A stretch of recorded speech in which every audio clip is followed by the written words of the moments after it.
I have here a crude cart. You'll notice that it's not very very advanced technologically, but it will roll. And what I have here is on the cart, I have a couple of screws with some rubber bands stretched between them. I have a block. This block is not connected to the cart. It's just sitting on it, being pulled by the rubber bands that way. And I have a string that's connected here that's keeping the block from launching off the cart. Now, I've drilled some holes and added some lead sinkers, fishing sinkers, to just add a little more mass to the block to make this a little more dramatic.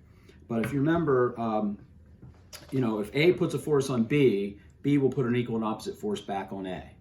And so when I burn this string, you'll notice that as the cart launches the block, the block puts an equal and opposite force back on the cart, causing it to go.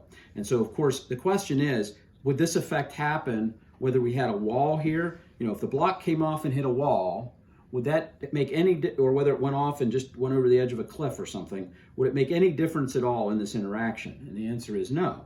And this is what Robert Goddard understood about maneuvering rockets in outer space. You don't need anything else out here. You don't need an object C for this interaction to work. All you need is A and B. If A puts a force on B, B automatically puts an equal and opposite force back on A. This is Newton's third law of motion. So what I'm going to do, just so you don't think I put any force on this at all, I'm going to use a string to burn this, or a match to burn this string. And that way you won't think I put any force on the cart, and you'll recognize that this interaction is all caused by the forces between the cart and the block. So here we go. Watch carefully, because I'm going to do it once.